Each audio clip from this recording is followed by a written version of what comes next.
Good morning, everybody, and welcome to Friday's episode of Trending, brought to you by Iconic Coffee. Head over to shop.iconic.com and use the code TRENDING for 10% off. Well, it's been a hell of a week, and to unpack the final part of it, Richard joins us from Norfolk. How are you doing, mate?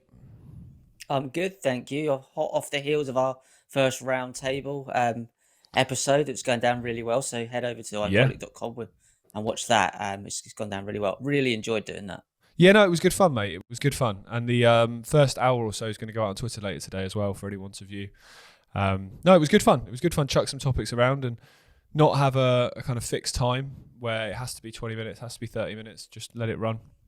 And it was good, mate. I enjoyed it. So hopefully we're going to be doing that once a month, once every 6 or 7 weeks. We shall see. But for now, let's dive into the stories we're gonna look at today. Find it difficult, mate. I'm not going to lie. Doing this show where you get up, you get in at early doors, you get in at sort of 6:45, and you look on the news and you just see things that are going to make you frustrated every single day, and you do feel very helpless. And I understand why a lot of people, for that reason, decide to not look at the news, because they feel helpless about reading what's going on and they feel that they can't contribute towards making it better. And as a result, it just I'll step back and pretend it's not happening. I understand why people do that, but running away from something is not going to change it. And being informed is very, very important. So for the last few weeks, ever since the aid or the food supply in Gaza had been completely cut off by the Israelis, and then they allowed it to come in, but only based on it being run by them and this American company. Now, there was loads of talk of problems and of people coming in to get food and not being given it.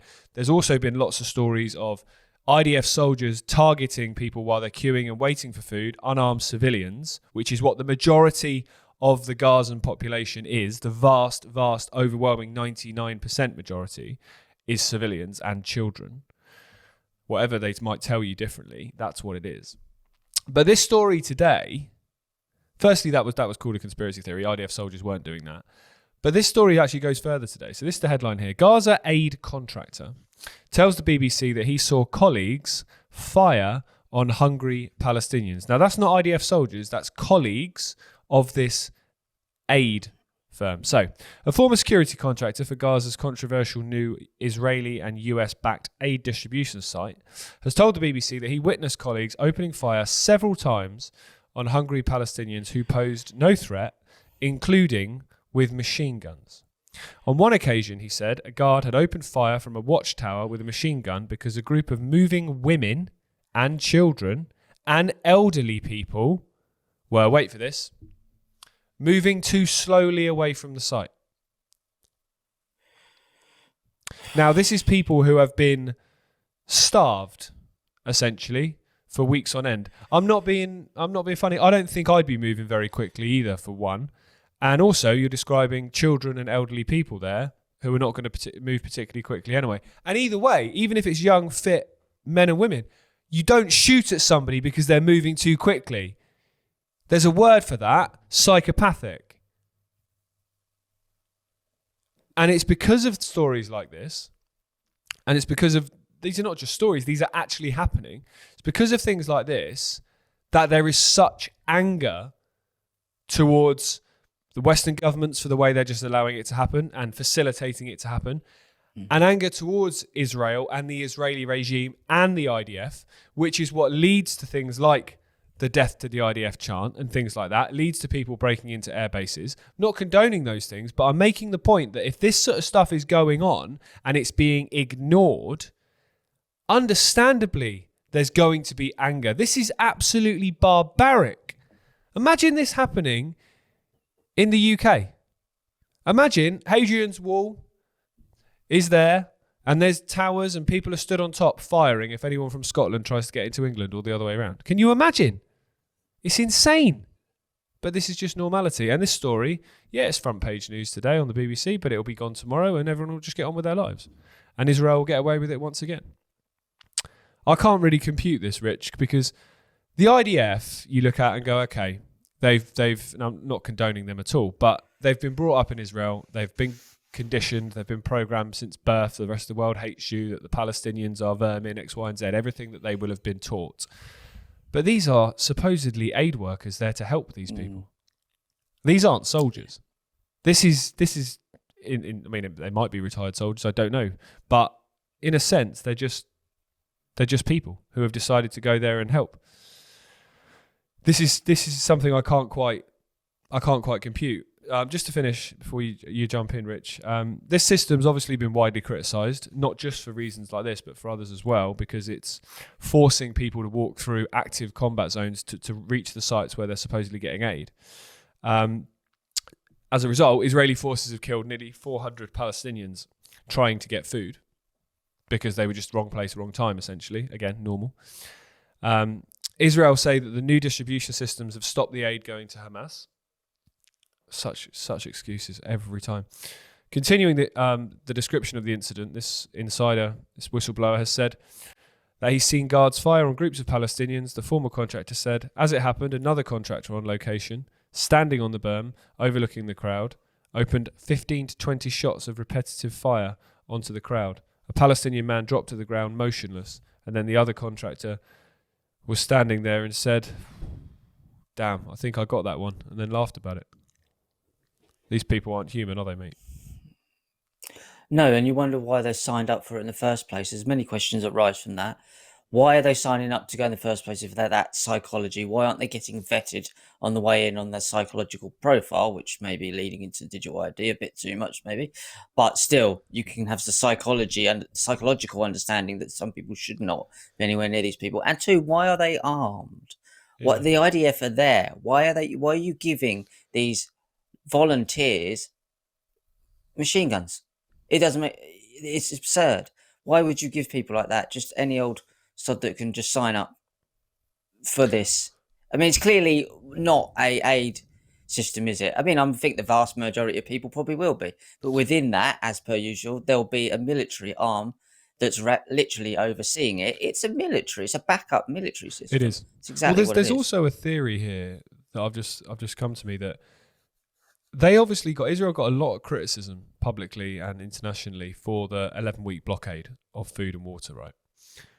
But by doing this, they can say, well, we're allowing aid in, we're allowing this to happen, But how many Palestinians will not go because of fear of this? So you're still getting the outcome they want, which is people dying of malnutrition, starvation. But publicly, in the court of public opinion and how the media cover it, they can't say there's a blockade because there isn't anymore. But people are choosing not to go because of the fear of being shot. Do I starve or do I get shot? I'll ride it out and hope that it changes. I bet that's a factor as well. Well, I think the factor is there that you've just picked up on is that this is not an aid system put in, is it? This is, as I said, backup army put in. Different contractors, a US, UK funded Western army. They're proxies being put in there, dressed up as aid. They've just changed the nature of it. We'll give them a little bit of grain of salt and some rice and then shoot them on the way in. What's the difference? We'll just change the nature and the narrative of what we're doing. The outcome will be exactly the same. We'll just slaughter them on the way in. Yep. So this isn't a aid system, is it? Quite clearly, this is a way of getting them into the gulags ready for a fight. Come to me instead of me coming to you so I can shoot you, basically. Yeah. Psychopathic, mate. Psychopathic. Yeah.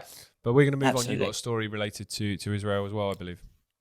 Yeah, Israel holding secret talks with Russia on Iran. And this is something I've been pointing out with these Chabad lot. They're all connected. Putin's got a guy called Lazar, which is his own personal Rebbe or rabbi, which is Chabad related. So Israel had secret negotiations with Russia on Iran and Syria during ceasefire reached with Tehran. A report said on Wednesday the Israeli state broadcaster Kan said that Tel Aviv has maintained high-level contacts with Moscow in an effort to find a diplomatic solution concerning both Iran and Syria that they started. Now, this is what I'm saying, is that these guys are connected across the board. They're playing this out. You've got these three guys that have the same ideology, which has the same outcome for the Middle East. What do you think is going to happen? Now, I said this to Gaz, I think it was on yesterday's show, the day before, is that I think what's happening is that Iran are going in there thinking they've got backup, and as soon as they turn around, half your teams run off the pitch. And I think that's what's going to happen with Iran. I think there's people within the Iranian government that know full well that they're leading their own people, as much as the Gazans are being led to be their own slaughter, into a war. When they turn around, the backing's going to go. Almost happened to Israel, but I think that was almost a power play than anything. But again, these all have the same Greater Israel Project outcome for the Middle East. So, of course, Putin, Netanyahu, and Trump are all going to be on the same page, no matter what rhetoric and they say. Look at their ideologies and what their ideology means for the Middle East. It means the Greater Israel Project. It means the Third Temple. It means playing out this messianic nonsense. And he can say he's Christian, he's Orthodox Christian. They're not. As I keep saying, deep within all of them, they're Sabbatean. Doesn't matter what they dress up as. They don't come to you and tell you what they're going to be. They're wolves in sheep's clothing every time. So these just shows that, there's connections across the board there, because obviously you had Russia in there with the nuclear program, and they had their own workers in Iran on some of these sites. So are they workers, or are they there controlling it for a certain ideology that most people are completely unaware of? If it doesn't make sense, it makes sense at a different level. What are the outcomes and who benefits from all this? It's not the Israeli people, it's the Israeli Zionist government, and what's really at the deep root of that is this ideology for the Greater Israel Project. Yeah, that's quite possible. I mean, I always think that when you look at countries, I think COVID was massive, because when you see how every country responded, including the countries who are seen, I think we spoke about this in the round table, the countries who are seen as being the ones on the outside of this agenda, your Irans, your North Koreas, your Russias, and so on. People seem to see them as separate. Putin's a maverick, he's not part of this. Iran do their own thing, that's why they're being targeted.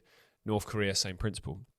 All three of those countries were incredibly on the same page when it came to COVID. Iran had a vaccination program. North Korea shut its borders for how many years? Russia had a vaccination program. So I would say that you're right, that on a surface level in politics, there is people who genuinely want to end Israel as a state and generally see this as an actual conflict. But the people above, I think they're all sat in the same room. In the same way that you've got the Iranians targeting the US base in Qatar, when Qatar are seen as an ally of Iran, but also an ally of the West, and an ally of Britain, but then all of the Hamas leadership live in Qatar. Yeah. All of it just, the stories and the arguments and the enemies, frenemies thing is at this level. At this level, they're all on the same page, I believe, because, you don't have to be on the same page in the sense of they probably don't all get on. There will be people that don't get on. But ultimately, what is dictating to them and dictating to the other person they might not get on with, they fear that a hell of a lot more than they fear the other person. So as a result, they're doing things they don't want. Like, it was quite obvious towards the end, wasn't it, that Obama and Netanyahu couldn't stand each other. But they still did everything that they were meant to do to benefit the agenda, because they fear what was controlling both of them a lot more than they fear each other. So yeah. I would say that that's quite possible, or you could look at it from the perspective that, if you're going to have a conflict, you need two opposing forces, you need two opposing sides. So Iran, Russia, China are just playing their role. They're playing the bogeyman role where, there's a justification to go. And the other thing important to mention as well, we spoke about this previously, was the balance of power and the balance of public opinion moving east.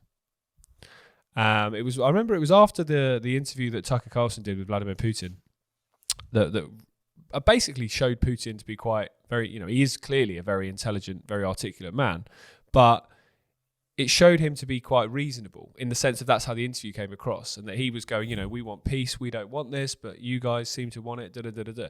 And for me, I remember at the time having this conversation with a few people, including my dad, and it was about, we were talking about creating like a figure in that Eastern bloc, if you like, where people saw them as a savior, people saw them as credible, people saw them as someone that actually, I can agree with everything you're saying, rather than this Stalin type, Mao type, Kim Jong-un type that you fear. It was somebody actually that you idolize. So I wouldn't be surprised if a lot of this that we're seeing here, where it's clearly painting Israel as the aggressor, which they are, Israel is the bad guy, Israel is the one that's kicking all this off. Again, a lot of that is going to garner some public support for Iran. that, hang on, this country that's supposedly the bullies of the Middle East, that doesn't invade anyone, that doesn't have nuclear weapons, is being attacked for something that isn't true by a country that's invaded all its neighbours. That doesn't make any sense.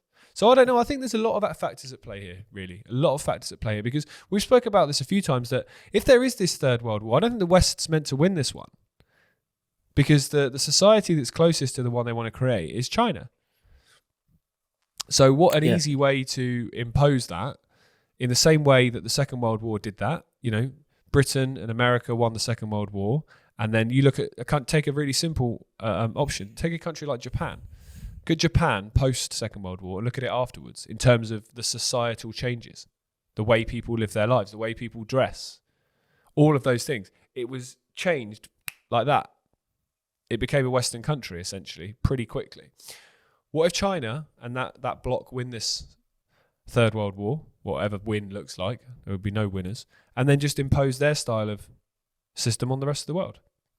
We spoke about this before. I think that's quite possible, and quite probably their agenda, I would suggest. Yeah, the AI agenda is the main part of it.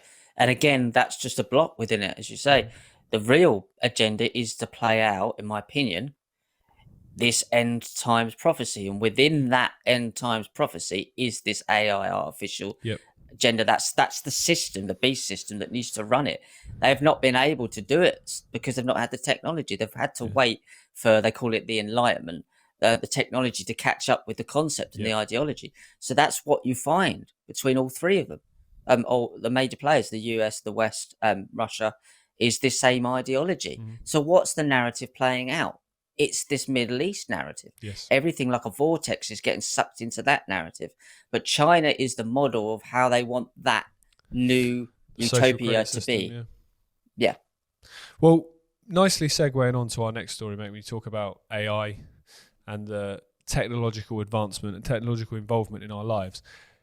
This is a story now from the UK. So digital ID is something that was raised way back during Tony Blair's premiership all those years ago, and it's always been met with a pretty firm no by the majority of people. Now, when something is part of the agenda and they want it to happen and they're going to ensure it happens one way or another, and they know that the public reaction is going to be no, they then will try and create an environment where that public reaction and public feedback softens, or even better for them, they create an environment where people actually demand it because of the chaos that you cause in between. So this is the story. Home Office are unaware if foreign workers leave the UK after their visas end. Know what I mean? The Home Office does not know whether foreign workers are leaving the UK or staying to work illegally after their visa expires, a cross-party committee has said. The Public Accounts Committee, which scrutinises government spending, said the Home Office had failed to analyse exit checks since the skilled worker visa route was introduced in 2020 under the Tories. Some 1.18 million people have applied to come to the UK via this route between its launch in December 2020 and the end of 2024. Now, here's a very, very key word they talk about. They use the word digitisation of the border, and digitisation of immigration systems is what's required to manage this effectively and stop this from happening. Now, we've spoken many times about this illegal immigration, people coming across the channel in small boats, being put in hotels without any documentation, no idea who they are, chucking phones and passports and all that in the sea before they get picked up in Dover. And we've spoken about the fact that the digital ID is going to probably be used as something that's needed to fix this problem, because then we know who everyone is, we know where they are, we can keep tabs on them, etc. And all of the people that are anti-immigration and all of the people that are very much, we look after, we need to know who's coming into the country, we need to know who you are, what you've been up to, whether you've been up to no good in your country of origin, all of those things, which are very, very, very, very fair, I would suggest. They're now going to be calling for this digital ID, I think, because it's going to be sold as the answer that you want for the problems that you see. When take this problem out, you wouldn't be calling for it. You'd be very much opposing it. So what they've done here is created an environment where the very people who would have opposed this now demand it because they see it as a solution to the chaos that we're facing. Problem, reaction, solution, basically. It's really, really simple. Really, really simple.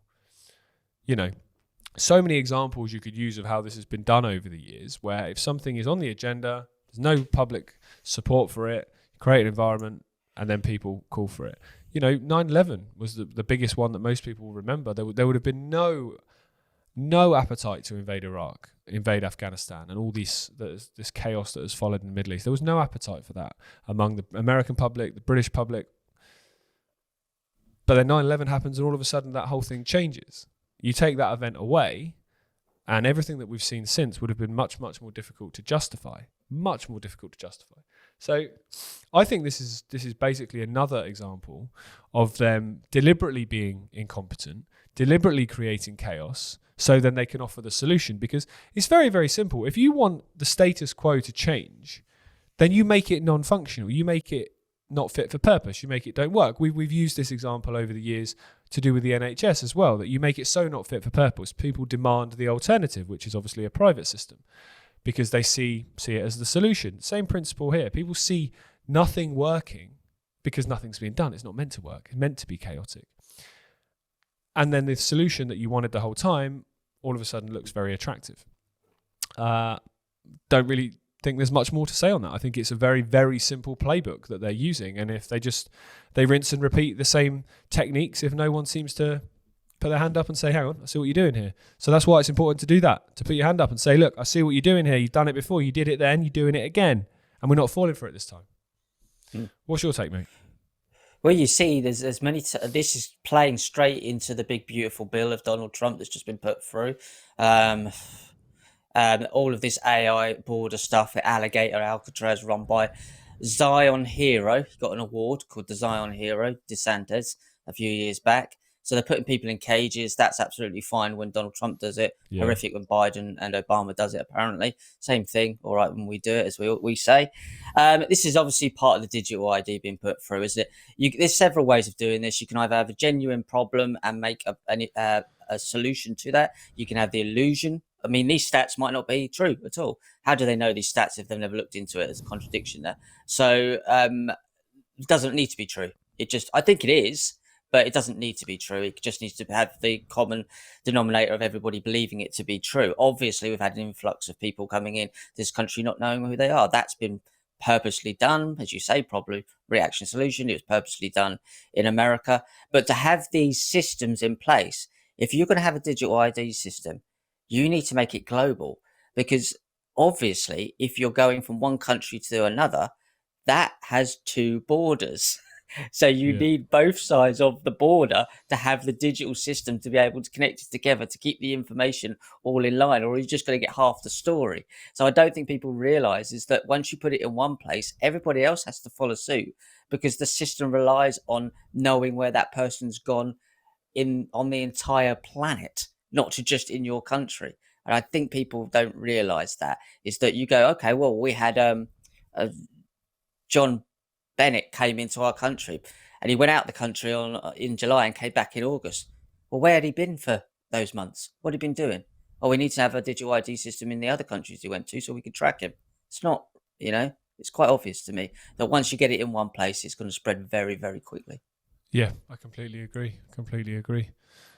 So you've got a story as well from the UK, which we get accused of not talking about the UK enough. Worry about your own country. Well, same things are happening everywhere. So, well, we kind of, we are, dudes. We are worrying about our country because the rest of them are surrounding it. 100%. That's the point. Yes. Corbyn's hard left challenge to Starmer. Now, hard left was a real opener to me. I was like, oh, we go again. So you've got Reform on one side, and now you've got Corbyn on the other side. So you're not you're just two-party state. We can't have that. People are starting to tweak. Let's have a four-party state. But really, it's a no-party state. It doesn't matter how many... and I quite like Corbyn, don't get me wrong, for some reasons, the Palestinian thing specifically. But he's shown himself when it comes to it to be weak. Completely powerless. Weak man. Yeah, exactly. So this is just another way of giving you a bit of crumbs, in my opinion. You've got another option here. You couldn't have Reform without having the hard left of the hard right. You can't have one without the other, because again, we said this in the roundtable, and I bring this up a lot. This is polarities. one without the other doesn't work. Again, like I'm talking about with the digital ID system, there's no point having it if it's just in the UK. You have to have it elsewhere as well for them both to work together, because that's how it works. Like having a walkie-talkie with no mates, you need to have two things going on for them interact. Yeah. So this is just a response to reform. Completely is to say that you've got another level of it, and it's not going to be as woke as it has been in the past, but it's giving you that we don't really like reform. Obviously, they're clearly not who they are, and they support Israel. We'll give someone who comes along who supports Palestine. He's the hard left, and that's just another divide. I'm not saying Corbyn's in on that. He may be genuinely, I think he is genuine, wanting to do something about it, but we know this whole system of politics does not work. So they're giving you the polarity of reform here. Yep, I completely agree. Corbyn's old news, isn't he? He's been around the block. He's had his go. He had an opportunity when he was leader of the Labour Party to actually stand for something and actually do something, and he didn't really. He didn't. No. He's been anti-EU his whole career, and then as soon as that vote came around, he was all of a sudden pro-EU. He had a big opportunity because he, unlike Starmer, he had a mandate. He had a mandate from the left anyway, in the sense of he had a mandate that there was a genuine excitement when he won that leadership contest. And they tried to get rid of him in the first case. Then he won it again. And it showed that the members and the MPs and the Labour Party are at complete odds with each other. And that kind of got shown on the Tories as well when the members wanted Liz Truss, the MPs wanted Sunak. But it shows where that power could have been had he stood up and said, you know what? I've been given a mandate by our members. You might disagree with me because you lot are all actually not traditional Labour at all. So I'm going to go for the members and vote and go with what they want, not what you lot want. He tried to appease a bunch of idiots, idiots like Hilary Benn. I mean, geez. And obviously Starmer, he had Starmer in his shadow cabinet as well, didn't he? And Angela Eagle and others. So I think he's shown himself to be quite weak, and I wouldn't expect this party to do anything, to be honest. I wouldn't expect it to do anything. I think the fact that so many people are leaning towards reform, I would say, is solely based on the immigration argument, because people are seeing how much that has changed British society, and they're seeing, as we spoke about before, it's got nothing to do with immigrants. This is to do with basic fairness. People are seeing the basic fairness that people are paying into a system their whole lives and then are struggling, and it's not there to help them, while people who have come across into the country illegally are being put in hotels and given room and board. That isn't fair. That's got nothing to do with ethnicity, skin colour, culture. That's to do with basic fairness. That is not fair. It's like putting your kids on the street while adopting somebody else's. You wouldn't do that. That doesn't make any sense. So I think it's very, very important that that is acknowledged. And as a result, parties like Corbyn's, who is very much pro-immigration, I don't think will garner any public support anymore. I think that's gone. He was at Glastonbury one of the other week talking, but I think the support for Corbyn's type of politics is a decade old. I think the support that he had when he became Labour leader has gone. It's waned because he's shown that he has no backbone when it comes to the serious issues. He could have come out and really taken on the EU in that debate. He could have really come out and taken on the attacks on him for being anti-Semitic, for his support for the Palestinians. He could have really come out and supported when he opposed the airstrikes in Syria that he obviously lost with a few defectors like Hilary Benn and others. Instead, he's just sat there and not really done anything. Yeah. So, I think what it is as well. Party will do the same. Yeah, what you've got as well to keep an eye on, I think, is you've got this upper level kind of political class, and what they're doing is providing the same thing for the working class. Yeah. You've got reform is your hard right. I guarantee. I'd be surprised if these guys don't come out and wear blue. There'll be the blues, and there'll be the reform, will be the reds, and that's what will happen. You have Corbyn's new party will be something that's kind of softer. And that's the hard, and that's the soft, and they're giving the working class the version of what the political class have got at the top. So that's what they're doing. They're giving you literally two-tier politics. So this is your working class system of what the political class above that people are disengaged with have got, and then eventually that will just build up the same. So they're just giving us working class folk the illusion of choice lower down because they realise that that's failing up there. So they're getting the next lot. We'll give them some working class people. We've got UK Reform, Britain First, and then we've got these guys are anti-Israel. We'll give them all. It's just the working class version of the political class. 100%. You'd get someone younger though, wouldn't you? You think? You'd hope so, wouldn't you? Yeah. Right, we're gonna finish today's episode on trying to leave with a message of hope and a message of positivity, that things don't have to be the way they do. So anyone watching will have seen in the last 24 hours the story involving Liverpool striker Diogo Jota and his brother, who tragically lost their lives yesterday morning in a car accident in Spain while he was returning to pre-season training, having just got married a couple of weeks before to his longtime partner. There's some lovely pictures of his wife and his 3 children there. A few weeks after Liverpool obviously won the Premier League title as well, and Portugal just won the Nations League, which he was a part of that squad. So the guy had the summer of his life until 24 hours ago. But what's followed is the best of humanity, in the sense of the unity that it's brought people together that would normally oppose each other, that would normally disagree with each other, that would sometimes fight each other. And we spoke about football a few times. I'm a massive football fan. I've been around it since I was a kid. But I have it in perspective on how it really, where it ranks in importance in my life. And it's not number one. But it is a very tribal thing, because I think it takes us back to our tribal days, where somebody who supports something different to me must be my enemy. And that's why you see so much violence in football over the years. But after this, you've seen clubs like Everton, which are Liverpool's biggest rivals, Manchester United, another of Liverpool's biggest rivals, all come together, and fans of different teams with wearing their shirts, go and lay flowers and wreaths at Anfield at Liverpool's home ground. And you've seen messages of love and support to his family from people right across the spectrum of the world. And I think what things like this remind us is, firstly, the tragedy and the loss of life here is unimaginable. I can't imagine what his wife, his children, and his parents, having lost both their sons, will be going through. And our thoughts and condolences and best wishes go out to them. But what this shows is that in tragedy, people come together. People put down the fault lines, people put down the things that normally divide them, and they come together. I remember a similar scenario a few years ago when Cristiano Ronaldo, he lost a baby quite late in the day. He lost a child, his partner did, and you saw Liverpool fans holding up Ronaldo's 7 shirts and clapping on the 7th minute at a game at Anfield. And again, football fans can be some of the best people in the world when it comes to things like this, when it really matters and you really need to put the fault lines down and be there for each other. And I think this needs to act as a reminder that why wait for tragedy to do that? Why wait for devastation to put down the hatred, to put down the lines of division, to put down the things that stop us from connecting with each other? And you can take it on a more micro level as well and look at families. How many families have feuds for years and then somebody dies?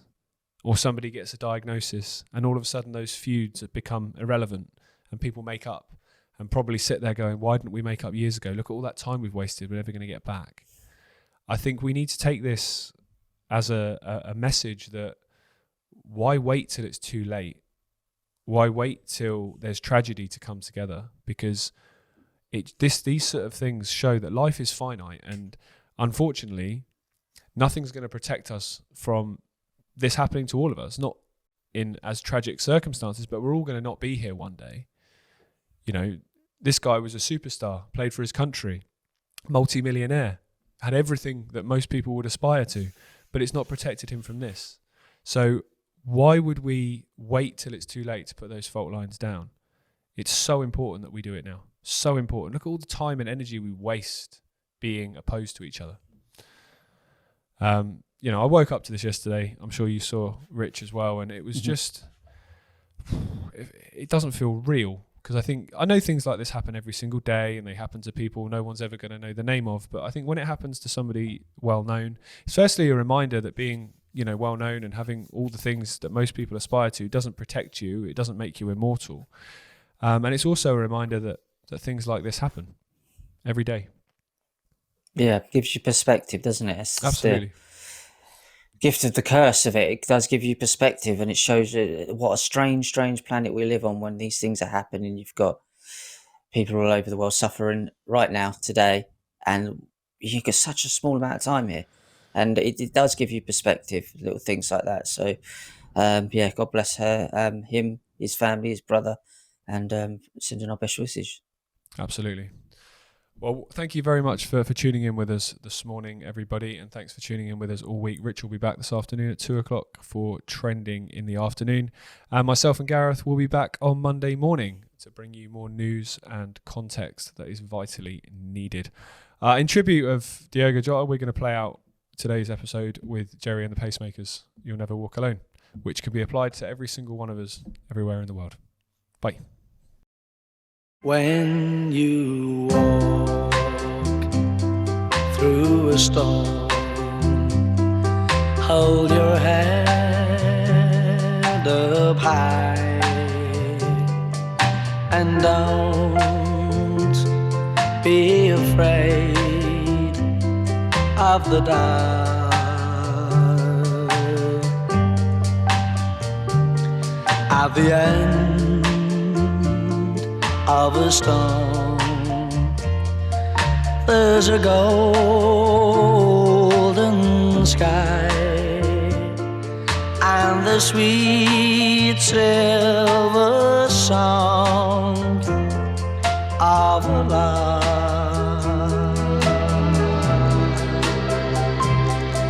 Walk on